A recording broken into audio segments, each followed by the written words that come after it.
Kevin Pearce came out of nowhere, taking the win there. Kevin Pearce, you're 17 years old, out here doing the slopestyle. You went up against some big competition today.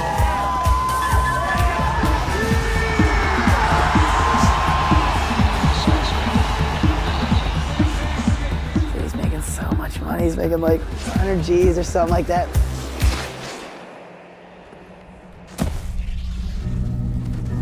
He caught his toe edge and just boom like that, like so fucking hard, and no hands to cover his face. American snowboarder Kevin Pearce remains in critical but stable condition tonight after a training accident yesterday in Park City, Utah. Pearce was considered a favorite to make the U.S. Olympic team. It was just numbing. It was just that, you know, that boy who could do anything. You're a wonderful father. Your parents are wonderful in this film. Your father, though, described you as the boy who could do anything. Tell us about that boy. I was successful and I was doing really well, you know, all around in my life. And, you know, first and foremost was my snowboarding, and I was really successful at it and things were going really well. And you'd got to the point where you were rivaling the favourite, Olympian Shaun White. That year before my injury, I'd kind of, you know, been going up against Shaun, and I beat him a couple times, and we really kind of had this battle going back and forth, and it was cool because I was, you know, giving him a run for his money and kind of the only kid that had really been beating Shaun. So Shaun got salty about it. He was all wasted, like, after the contest. Kevin Pearce, USA! It's a crazy feeling that you get from doing those tricks and being in the half pipe and just being in that world that I was in for so long, and it was so normal and so natural to me. And now looking back at it, it's like, whoa, that was crazy, that stuff I was doing. But, you know, it was the most fun, most wild stuff I could have ever imagined, and it was so amazing to me that I was able to do that, and I had so much fun doing it. Look at this, style, amplitude, and technical perfection. I was very experienced, and, you know, I was very talented at what I was doing, so it wasn't that risky for me. And I got really unlucky on this day, and kind of that's, you know, what the film leads up to. But then, you know, what's so cool about this is that it's a film, you know, so much more about than just me and the half pipe snowboarding. It's about what, you know, a family can do and how a family can help you overcome something.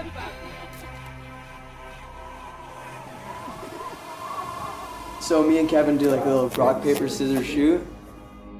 And Kevin lost, so he dropped in. So that day, I was trying these new trick called a cab double cork, and it's where you go into the pipe backwards and you come up the wall and you try and do 2 flips and 2 spins and come down facing forward. And I came down facing sideways, and that led to me striking my head to the bottom of the half pipe and pretty much just straight to the ice, my skull to the ice, and ended up leaving me in a coma and in the critical care for a month. So he was just out.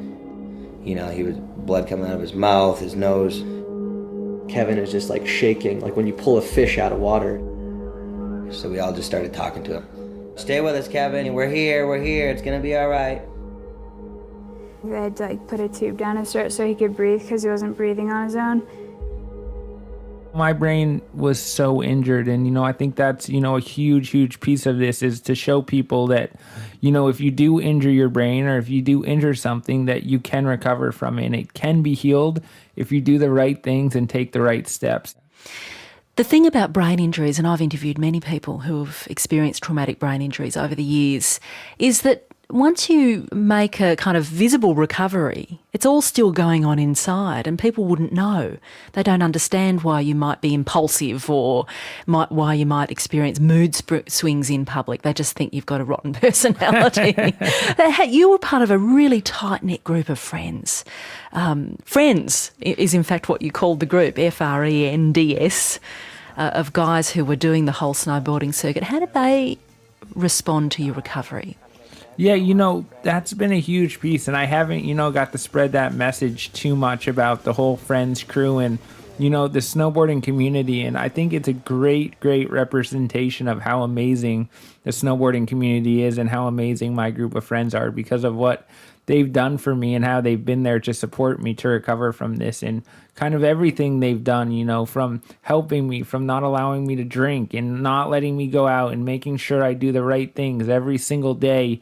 It's just like they've been there and supported me 100%. People think of this snowboard community and this snowboard world as a bunch of, competitive drunks out there partying, but really there's a bit of that going on. There is you some can of see that. Yeah, no, there is some of that for sure. It's a, we have fun and we enjoy ourselves, but we're also smart. And so it's a very fine balance of partying and being smart and being safe. So there's both sides to it. As you started to kind of claw back yourself, the self, but it was a different self, you were determined to get back out there, weren't you? Absolutely determined. Yeah, I was totally determined to get back on snow and, to get back on my snowboard. And that was such a huge piece of this for me. And I think, that's one reason that I continued to fight so hard and, work every single day at getting better and healing my brain is so I could get back to doing what I really love. Yeah, it's amazing to look back and see where I was and the kind of shape I was in. And that's why this film is so amazing for me, is because I can see, really what I went through and the conditions and shape I was in, and, then how my family had to deal with that and what I put them through. And it's so special for me to be able to watch this and see where I was just, such a short time ago, and how bad my brain really was, and where it's had to come from. Okay, so we need to finalize our plans for the day that Kevin wants to get back on snow for the very first time in 2 years. Me and Adam talked about this earlier on. We said the 12th or 13th was going to work best. I don't want you to snowboard competitive. You don't want that, Dave? Not competitive. Not yet. Tell us about David, because he's one of your brothers. He was determined that you not get back out there, and he was probably more overt at expressing that than the rest of the family.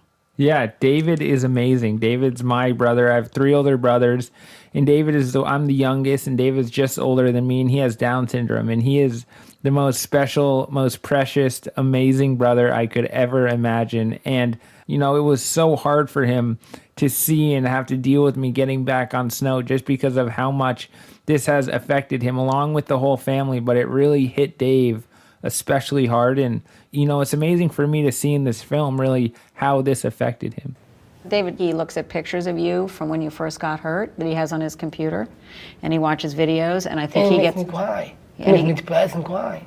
Me and Dave, our family, as you'll see in the film, is very close, and it's incredible. But I never had that relationship that I do now with Dave, and I think it's because of, me injuring my brain, and now how much harder and how much slower I do things every single day. And it's like, that is what life is like for David. It's slow and it's hard and it's tedious, and it's like, now he understands that I have the same struggles as him, and so he can kind of really relate to me on much more of the same level. So it's special. I might lose him. I don't know what One of the things that's been totally key for you now is to, involve yourself in a campaign. And this is your Love Your Brain campaign. Tell us about that campaign. Yeah, this has been cool, because I've tried to take this accident and really kind of take something away from it. And, I was doing so well in my snowboarding, and it was so amazing. I was winning all these events and winning all this money and traveling around the world. And I was living this surreal life. It was like, show up in a country, win all this money, and then fly to the next place and party and be with my best friends. And it was almost a fake life I was living. And so now it's like, I lost that life. What do I find out that I can get the same feeling from, and, really kind of be of an importance to this world that I'm living in. And, I've started to do that with this new, we call it the Love Your Brain campaign, just because, loving your brain is so important. And we started it off, and it's kind of in the beginning stages now, but we're selling t-shirts, and I'm actually wearing one right now. It says love on it, to love your brain. And then my dad is, you'll see in the film, he blows handmade glass, and he's selling these bowls called Love Your Brain bowls that you can buy on my website, kevinpearce.com. And all the money from the bowls and the websites are going to help these families and these kids that have been, affected by brain injuries, or families that have kids with Down syndrome, or anybody that's facing challenges in life right now. We're trying to help and support. What about the sport itself? Because this is a very potent message in the film, and we meet some key people. I think Sarah Burke is one of them, who was a very well-known performer, freestyle skier. We meet her in the film commenting on your injury, and she dies in this film. We meet others who aren't insured. They don't have any insurance, so sometimes they're left having to find the money to heal after massive injuries. And also, I guess what we see is your father, Kevin, talking about the weight of responsibility he feels for allowing you to get caught up in that whole juggernaut of competitive snowboarding with the sponsorships and the hype, the pressure, huge pressure. There should be limits, I think, just like there is in car racing. And finally, they had to limit the size of the engines in the racing cars because people were killing themselves. And it's the same in the halfpipe. If you make the walls higher, which makes it more dramatic for the spectators and the television and the media, the athlete will go. I mean, he'll push it to the limits. It's in the athlete's makeup. I felt that at some level, we were all to blame. What I hope people can get from this, whether you're a parent, whether you're an athlete, whether you're just a spectator, you can learn how to help, these kids become smart and become safe and, do things in the right way. And, whether it's getting the right insurance or, snowboarding at your right limits and your right abilities, or being safe and putting a helmet on. I just hope that people will be able to learn from this film and really take away something. So they get up off their couch after watching the movie and be like, okay, I'm going to go out tomorrow, I'm going to get on the snow, but I'm going to put a helmet on and I'm going to be smart out there. A helmet didn't protect your brain, though. No, a helmet saved my life. It saved your life? Yep. Okay. They said, the doctors told me that if I didn't have a helmet on that day, that I would have not made it. Would you do it all again? I would never change a single thing that I did. I had such an amazing life and I'm so happy with everything. And I can say that very, very honestly, that it was, so special. And it's been a battle now. I mean, I continue to battle to this very day for the last 3.5 years recovering from this. And it is such a struggle. And, looking back at what I got to do, it's all so worth it to me. I think the hardest part of this is, the issues I have with my memory. And then along with that comes my vision, and then there's my balance, and then there's so many different things that I struggle with every single day, but it's getting better and my brain is still healing, so that's pretty cool. Congratulations on the film. It's an incredible film. Not a snowboarding film. You were very, very firm on that as you walked into the studio this morning.